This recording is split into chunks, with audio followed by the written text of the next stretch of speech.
기록된 바와 같이 하나님의 이름이 너희 때문에 이방인 중에서 모독을 받는도다.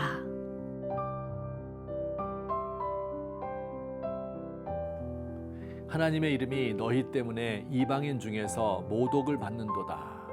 로마서 2장 24절 말씀입니다. 얼마나 우리 가슴을 아프게 하는 구절인지 모릅니다. 하나님의 백성 이스라엘 때문에 하나님의 이름이 이방 사람들에게 모욕을 당한다고 합니다. 하나님의 이름이 언제 모욕을 당합니까? 예수 믿는 사람이 사업에 실패하고 자녀가 대학에 떨어지면 하나님의 이름이 모욕당합니까? 그건 우리 생각이고요. 성경에서는 그것 때문에 하나님의 이름이 모욕당한다고 말씀한 적이 없습니다. 그렇다면 무엇 때문에 하나님의 이름이 모욕당하는 것일까요? 첫째, 하나님의 백성들이 성경을 알고 가르치기는 하지만 정작 자신은 가르치는 대로 행하지 않았기 때문에 모욕을 당합니다. 유대인들은 자랑을 입에 달고 살았습니다. 하나님은 우리의 하나님이고 우리는 하나님의 백성이다. 하나님은 그 뜻을 성경을 통하여 우리에게 주셨기 때문에 우리는 하나님의 뜻을 잘 알고 선악을 분간할 줄 안다. 그러므로 우리는 저 어리석은 자들 이방인을 가르쳐야 한다.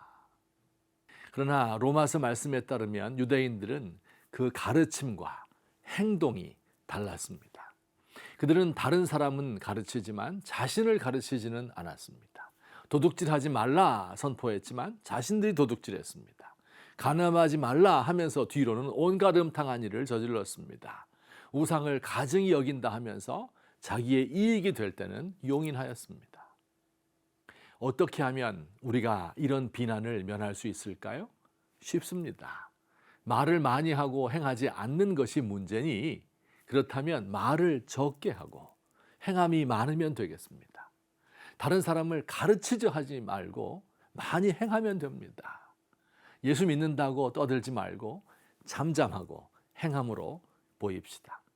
기업을 운영하면서 부하 직원들에게 월급을 후하게 주고 인간적으로 대우해 주고 가족들의 문제까지 보살펴 줍시다.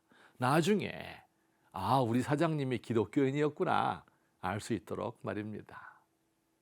회사에서 일할 때도 아무 말 없이 성실하게 일합시다. 동료 직원들 가운데 어려움 만난 사람이 있으면 최선을 다하여 위로하고 도와줍시다. 학생들을 가르치는 선생님들 수업을 잘 준비하고 아이들을 사랑하고 차별하지 말고 인격적으로 대해줍시다. 예수 믿으라고 말할 필요 없습니다. 저절로 드러나게 됩니다. 이방인들로부터 비난을 받는 두 번째 이유를 성경이 설명합니다. 하나님의 백성들이 보이는 율법의 글자와 제도에 얽매여 가식적인 신앙생활을 하였을 뿐 내면 세계를 중요하게 생각하지 않았다는 것입니다. 오늘 말씀 28절을 봅시다. 표면적 유대인이 유대인이 아니요 표면적 육신의 할례가 할례가 아니니라. 오직 이면적 유대인이 유대인이며 할례는 마음에 할 것이다. 표면적인 것, 드러난 것보다 숨겨진 것, 내면을 중요하게 생각해야 합니다. 육신이 아니라 마음, 율법의 글자가 아니라 영, 사람의 칭찬이 아니라 하나님의 칭찬을 추구하자는 것입니다. 여러분, 껍데기가 중요합니까? 중요하지요.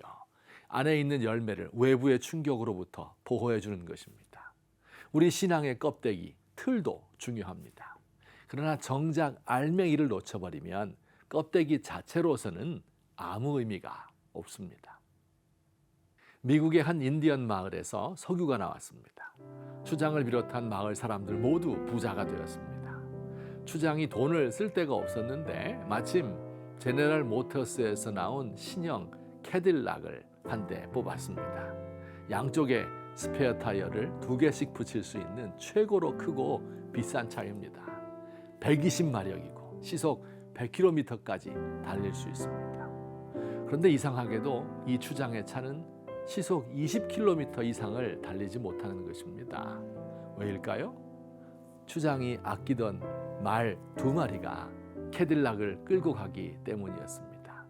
이 캐딜락 안에는 말 120마리가 숨어 있는데 말입니다.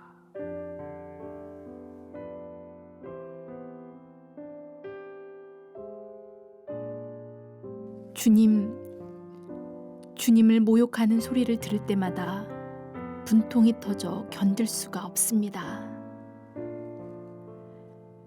얼굴이 벌겋게 달아오르고 눈물이 솟구치고 속에서 무언가 끓어오르고 주먹이 불끈 쥐어집니다.